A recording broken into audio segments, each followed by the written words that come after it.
then there's something totally wrong here. I don't know. You guys leave me speechless. Adrian, you have to take over from here because. Oh.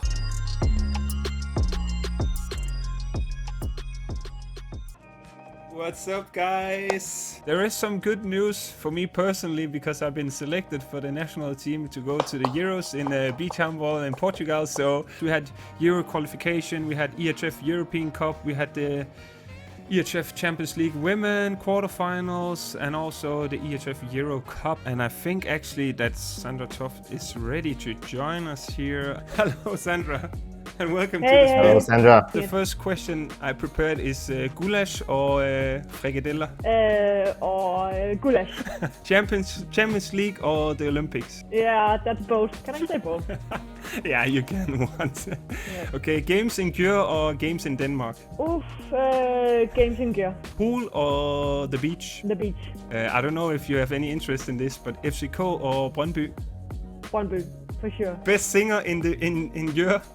In the team? Estelle Smingo. Best dancer in the team? I think I'm gonna say Chinge Porter, our left wing. Okay, let's get back to the game that you had in week, and also how is it? I can see also someone in the chat is actually asking the same question. How is it for you to play matches in Denmark? Yeah, first of all, it's nice to play in Denmark, to see friends and family, but then in the other hand, if you play in Denmark, you're for sure not gonna lose. That's the most important thing when you play outside, is to win against the Danish team. How is it the situation at the moment in Gjør? Because we don't want to speak too much about the cup, but I know you lost it and now you're up in a battle against Odense. So how crucial and important is it for you to actually qualify for the EHF Final Four? That's really important. It was some tough days between the cup final to the first quarterfinal. It was a big disappointment, but yeah, of course, it's a big goal for us to go to the Final Four. Nonetheless, no matter of the cup final, it was the same. So we want to reach the Final Four, and it's important for the club. Sandra, of course, your new coach will be Odense's coach, Ulrik Kirkeli.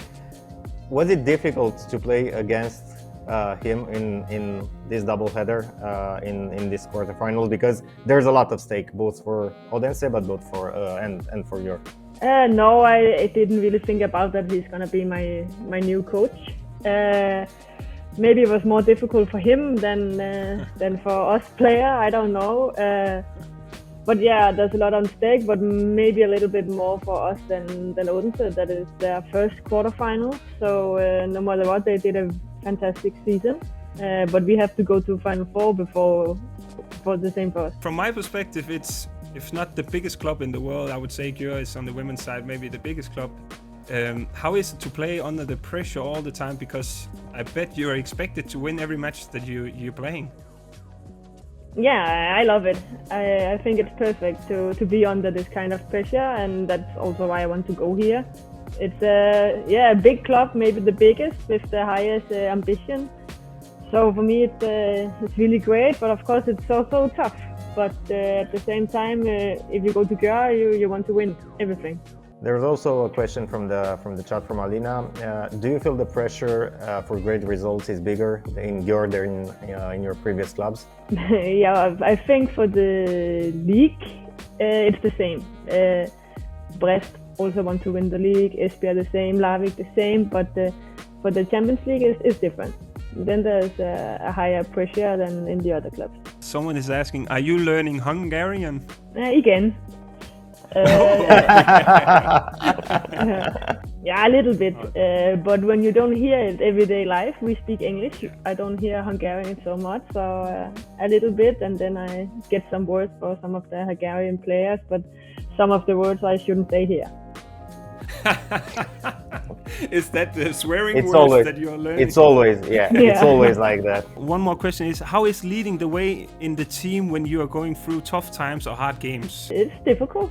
There was a lot of emotions and a lot of tough video watching after the game, but there was luckily not so many days to the new important match, so we could like switch the button and focus on Odense, but it was tough.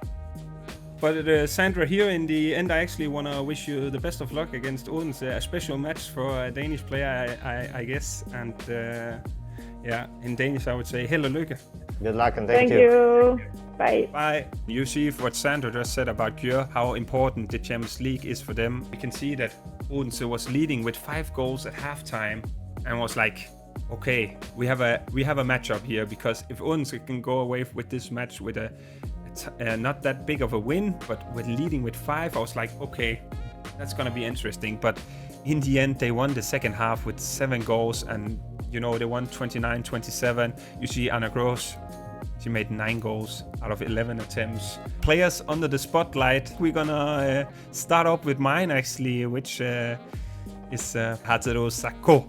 But this time I have to give a shout out, and my choice for players on the spotlight is Sako, because she had 19 saves, 45 saving percentage in the Champions League quarterfinal. Yeah, I don't know how much there is to say besides just actually watching the highlights. By that, I'm gonna leave it to your choice, because I hope you know how to pronounce the name here, Adrian, because your choice is also a great choice. But I have my phone here, so let's see. It's Georgi Tshovrebadze, coming from a team that doesn't have a lot of experience. Look, it's the spin. Yeah. So it's the spotlight player of the week in the spin. How can he lose? I don't know. It's impossible. No, but he scored 8 goals against Hungary. And very, very important goals, 27-25 here. And he has been absolutely amazing throughout this whole batch of qualifier games. Great choice, but we actually also have one left, which are the staff choice.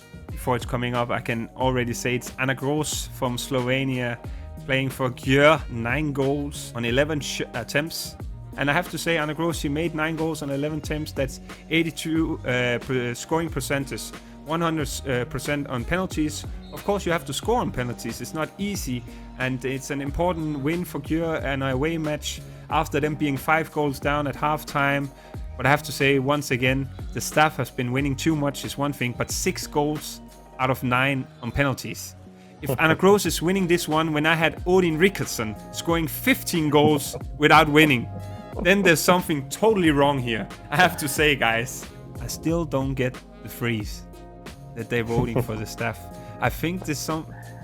I don't know. You guys leave me speechless. I'm surprised. Adrian, you have to take over from here, because... I think we should lug it here, and I think Anna Gross won this one. Next segment, top 5 goals. Whatever goal you think is the best here. Okay. Spin, shake it, shake it. Shake it, shake it. Shake and bake, I was about to say, but this I like that kind of move. And then the lob. Did you see the lob, Adrian? Okay, we will watch it one more time. This one.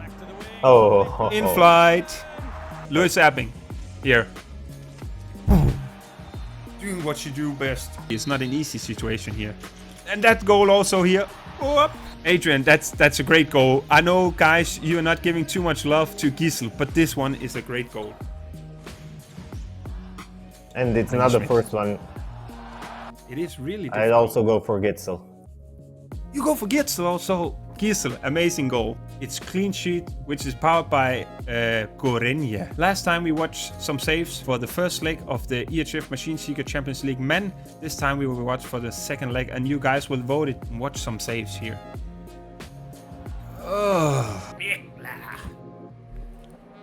You know, in-flight saves, when they come out and jump like this, it looks always great. Yeah. And this is a one-on-one. Boom. One-on-one saves. Oh. But Rivera, I think he's still having nightmares about that game. He's an unbelievable player, I have to say. But it was not his best game. Let's be fair to say that. Yeah. But it's very difficult to lose like that. We're moving into Adrian versus the chat. We're playing for a handball like this, EHF Euros Women 2022, and whoever wins it can wish for whoever team or whoever they like to sign it. How many matches were played in the EHF Euro qualifiers to determine the teams? Qualified. So we locked the chat's answer to. What did you answer here, Adrian, on this one? 96. It's 104. Which team had the best goal difference in the EHF Euro qualifiers? I'll go for France also. I think also it's France. Yeah, it is.